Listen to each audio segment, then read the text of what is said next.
Hello everyone, the iPhone 11 is by far one of my most favorite iPhones of all time. And when I look back, it's probably the number one iPhone that I look at as probably being the one device that I recommended the most, probably ever since its inception. I thought it was a really good iPhone when it first came out.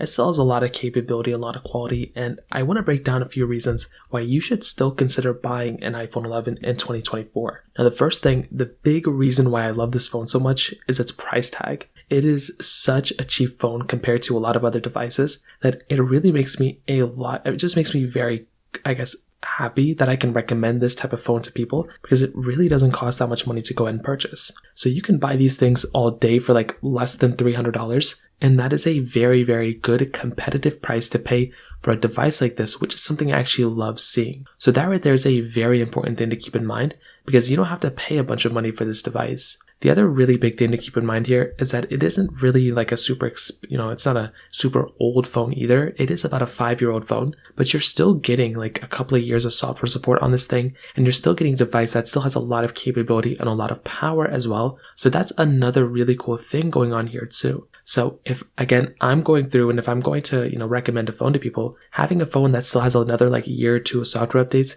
is something that's very important. And that is exactly what's going on with this particular device too, which is another really cool thing going on for this particular iPhone as well. Now on top of that, this type of device, you are still getting, I would say, a fairly good camera. It's not a perfect camera by any means, but it's still actually a pretty good camera when it comes down to it, which is another pretty good advantage for this type of device. I mean, with something like the iPhone 15, now with something like the iPhone 11, this device is giving you that Apple A13 body chip inside of it with about 4 gigabytes of RAM. That is a good amount of power. That's a good amount of RAM to have inside of a device like this. And that in and of itself, once again, is another very cool advantage. And once again, if I'm going to go and buy some sort of device, I like that this thing has a decent type of performing chipset. And because the screen is in that high resolution, which could be a pro or con, you are going to be getting a little bit more of a powerful phone just because it has less pixels to push from that perspective, which again is another really cool thing going on for this particular device as well. Now finally, one of the last things, I would say that because of the build quality of this phone and the premiumness of this phone, it still feels like a fairly,